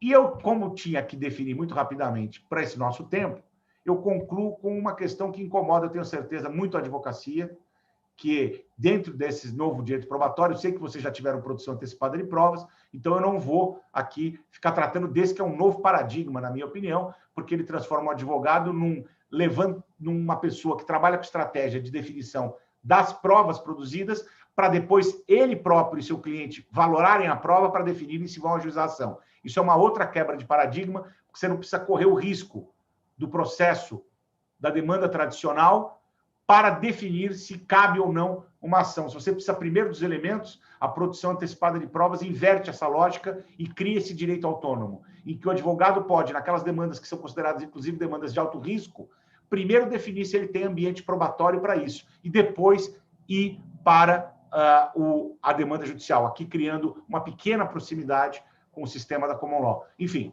do pré-trial. Então, é isso. E concluindo, é a questão da perícia. Perícia é um tema árduo, um tema ácido. Sei que já foi muito bem tratado pelo Fred, que também trabalhou com você nessa questão, né? E eu só queria aqui agregar um ponto em relação à prova pericial, que é o seguinte: a função do advogado na prova pericial.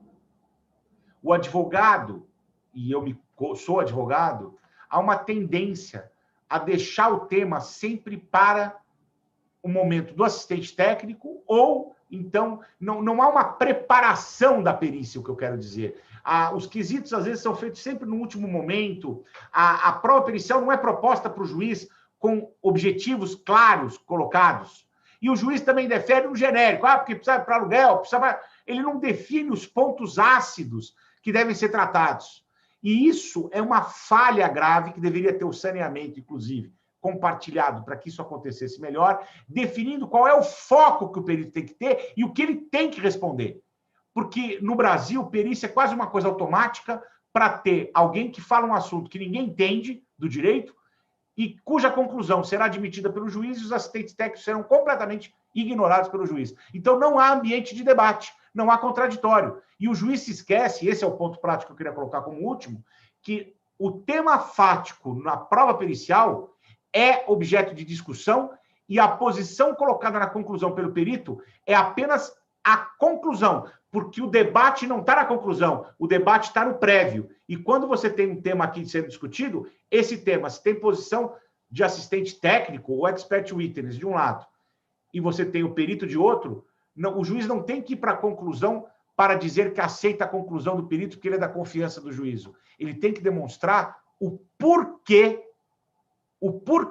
a questão fática está sendo resolvida na forma que o perito colocou. Porque se a perícia, inclusive, não tiver fundamento e o juiz adotar a conclusão do perito como fundamento, eu defendo que há uma falta de fundamentação por arrastamento. Ou seja, a decisão judicial é não fundamentada, porque ela não apreciou a temática fática.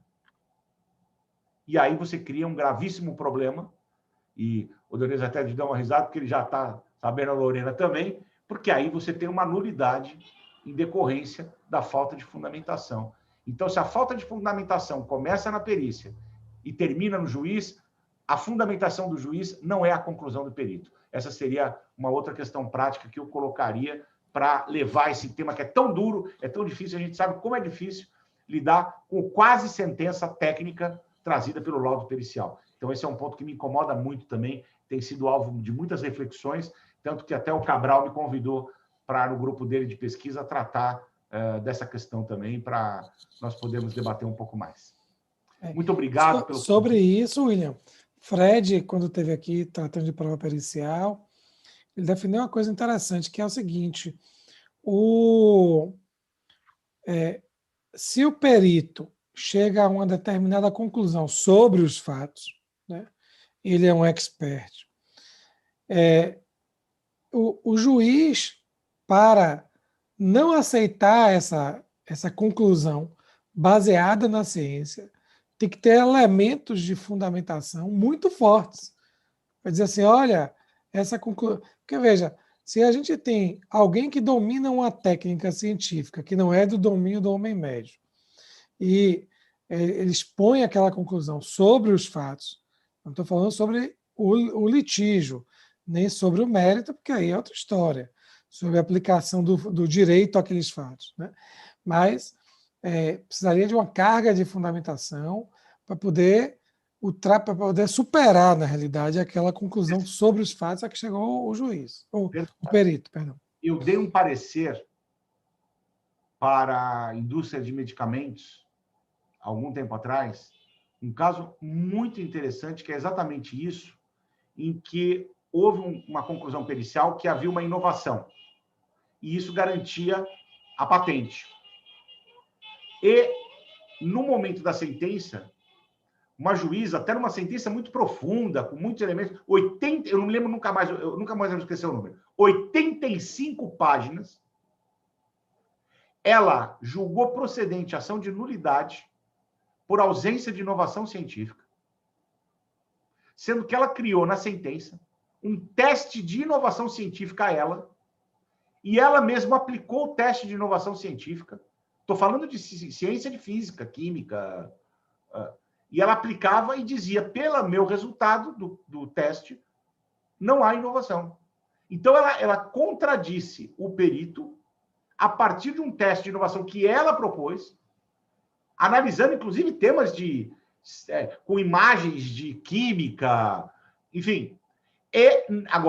E não adotando também o tema dos assistentes técnicos. Então, ela trazia ela era aquilo que os antigos tratadistas do processo, do direito probatório, chamavam de juiz perito, que é aquele que tem o juiz perito e tem o perito juiz, né? O perito não pode ser juiz porque ele não decide a questão de direito.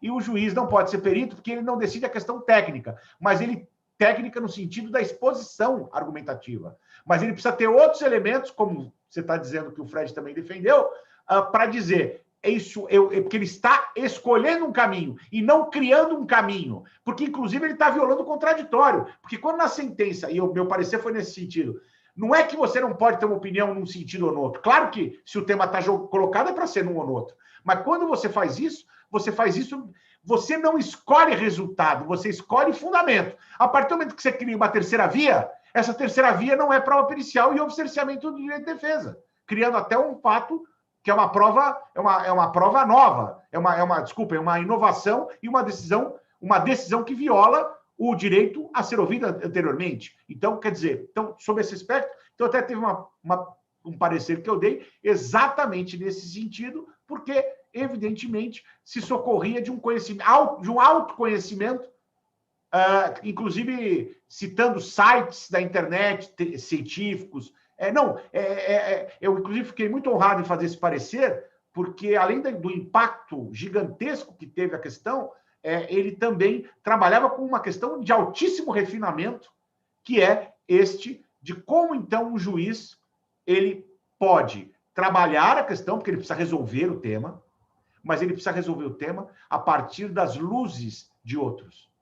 Eu diria que o juiz não pode ter as luzes, ele precisa tomar emprestadas luzes. Mas se o juiz acha uma coisa e não está lá, ele que estimule no contraditório dialógico o debate para ou incrementar ele pode incrementar o debate. Olha, mas eu tenho isso aqui. Então ele pode incrementar e provocar. O juiz ele pode ser provocativo, mas ele não para criar o contraditório, que eu acho perfeito. Agora, ele não pode monopolizar o tema e criar uma terceira via só porque ele dá a palavra final no caso, que é exatamente o ônus de demonstração específica. Tanto isso é verdade que o Código de Processo Civil determina que o juiz demonstrará os elementos e os motivos que levaram a julgar a questão técnica. Aliás, já tinha dispositivo no 489, parágrafo 1º, e o nosso legislador ainda trouxe mais uma regra de fundamentação específica no plano probatório, só ilustrando tudo isso. É isso aí. Maravilha, obrigado. Paula Pires, que nossa amiga aqui da Bahia, advogada, está aqui no YouTube dizendo assim, tema muito bom, mas denso. Mas acho que é tema muito bom e denso. É muito prático também, mas tem muitas questões complicadas para serem tratadas. É isso mesmo. Isso aí. Só temos a agradecer, William. Primeiro eu queria agradecer a todos que assistiram e que comentaram aqui também no YouTube, Fabiano Silva, Rafael Perret, Lugero, Mariane, Daniela Silva, Regiane Fonseca, Jonathan Mello, Rodrigo Pinheiro. Olá, amiga, querido. Paula Pires, todo mundo aí comentou, deixou um comentário aí, a Flávia Rio, que esteve aqui com a gente também. Queria agradecer a todos aí que nos assistiram e estão nos assistindo e os que ainda vão nos assistir posteriormente. Queria agradecer muito, tanto a Lorena como a William, por terem aceitado o convite. Queria passar a palavra para a Lorena aí, para poder se despedir. Lore, estamos aqui com você. Gostaria, Adonia, antes de me despedir, de parabenizar o professor William pela brilhante exposição, Eu acho que o tempo foi muito curto para tudo que a gente tinha e tem para aprender contigo, viu? Nós precisamos de um evento maior para que você fale mais para a gente sobre direito probatório. Foi um prazer enorme ouvir. Agradecer mais uma vez à Escola Superior da Advocacia, na pessoa de meu amigo, Antônio Adonias, pelo convite, que me deixou muito honrada. Foi um prazer enorme, está sendo um prazer enorme estar aqui hoje, debatendo essas questões tão importantes e ouvindo o professor William na sua exposição. E agradecer a todos e a todas que nos acompanham e nos acompanharam, e nos acompanharão, né? Neste evento, pelo YouTube, e só agradecimentos mesmo. Muito obrigada. Muito feliz. Obrigado, Lore. William, satisfação recebê-lo aqui na ESA da Bahia, satisfação ouvi-lo, e estamos aí, a palavra está com você aí, para poder fazer uma saudação final. Bem, primeiro, dizer a minha felicidade de estar aqui, mais uma vez, depois dessa conversa que nós tivemos, aqui, parabenizando a Lorena pelo brilhantismo, pela clareza, pela forma como abordou um tema que poucos tratam, diga-se de passagem, pouquíssimas pessoas tratam, e com essa forma tão clara como expôs. E, de novo, agora aqui publicamente, porque eu tinha feito isso antes do nosso início da abertura, parabenizá-la como coaching da equipe da Faculdade Baiana de Direito, que eu fico muito feliz, porque sabe que nem todos sabem, que são mais novos, mas eu estou desde o comecinho da Faculdade Baiana de Direito, desde a primeira turma da pós-graduação, da especialização, quando começou lá atrás, eu participava daqueles locais onde os carros ficavam parados na frente, eu participei em outro endereço, inclusive, que tinha que subir uma escada longa,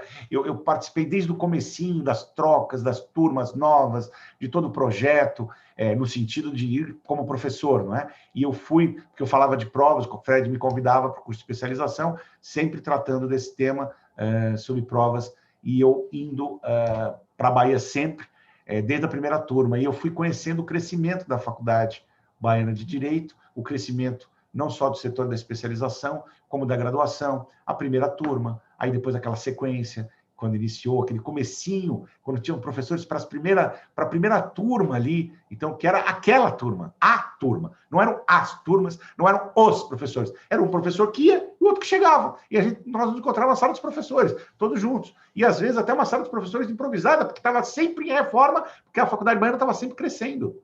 Então, eu me lembro de tudo isso, eu fico muito feliz, e agora, nesse momento, como vencendo o campeonato, mostrando que o sonho dá para ser efetivado, encaminhar com você como coach, com a sua competência, com os alunos como se apresentaram, eu vi a final inteira, não vi antes todos, porque eu, inclusive, participei só como juiz, né, numa das turmas, mas vi depois o final, a tua equipe, a outra também especial da Universidade do Paraná, vi que tiveram negócios processuais para o julgamento, botaram o Adonias numa situação, porque ele teve negócios processuais em que ele não poderia nem homologar, porque não cabia homologação, então teve negócio processual para ter mais pessoas presentes.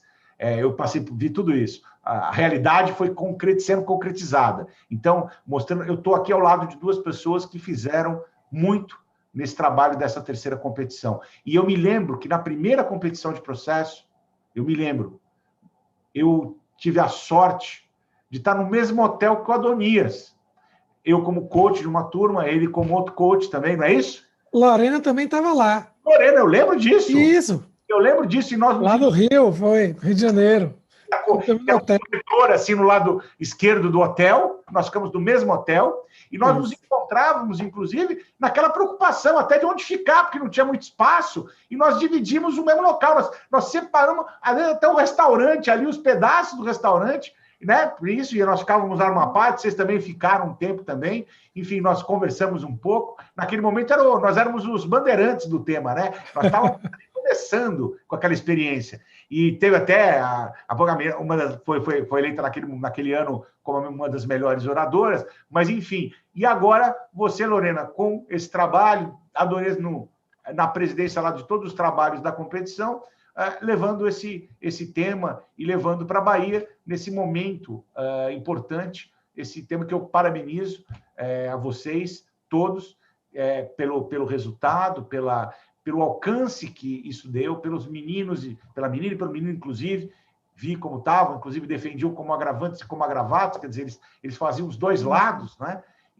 Extraordinário isso. Então, muito bom, eu fico muito feliz de poder estar podendo não só prestigiar como um dos jogadores, mas também vendo como vice-diretor também do IBDP esse caminho e todo esse esforço de vocês sendo congratulado. Então, para mim é uma satisfação, e eu vou concluir só dizendo muito obrigado ao AB pela oportunidade de estar aqui na sua Escola Superior da Advocacia com colegas que eu admiro, que eu tenho já uma amizade, como nós já nos encontramos e já tivemos sempre esse lado positivo, como eu falei, e é verdade, sabem disso, que sempre foi assim mesmo, e esse debate aberto que continue e que novos momentos nós tenhamos juntos, porque eu já estou com saudade e espero que na próxima vez, inclusive, porque eu quero ir à Bahia também. Eu quero ter também esse mais argumento para também ir à Bahia, como sempre fui, e gosto muito e com um carinho muito grande que eu tenho. Eu realmente construí meu conhecimento da Bahia, não só de Salvador, mas da Bahia, eu construí meu conhecimento a partir, principalmente, dos convites que eu tive pelo Fred, pela Faculdade Baiana, e, inclusive, meus primeiros contatos com a Adonias também foram um pouco decepcionados por esses momentos também. Então, para mim é uma satisfação, obrigado pelo convite, e sempre que formulado, eu estarei aqui com muita satisfação. Muito obrigado. Queremos recebê-lo presencialmente aqui na Bahia, William. Seja aqui pela ESA, seja na 4ª edição da competição que a gente vai realizar aí. Vamos ver. Né? Espero que a gente já consiga, né, fazer com o presencial. Isso aí. O plano é esse. O projeto é esse. É isso mesmo. Mas eu queria reiterar o agradecimento a Lorena, a William, a todos que nos assistem, como diz Lorena, que nos assistiram, que nos assistirão, né? E reiterar o agradecimento à diretoria da OAB da Bahia, da ESA, aqui da Bahia, e dizer, minha gente, que na próxima quarta-feira, dia 28 de outubro, estaremos aqui mais uma vez às 18 horas, na próxima oportunidade, com Luísa Rodrigues e com Bernardo Lima, 2 professores excelentes também, que vêm tratar de outros temas. Gente, obrigado, boa noite. Lore, fique bem, William também, fiquem com saúde, fiquem em paz, fiquem aí com as pessoas que vocês amam, e muitíssimo obrigado por terem aceitado o convite. Até a próxima. Obrigada, boa noite a todos. Tchau, tchau. Tchauzinho.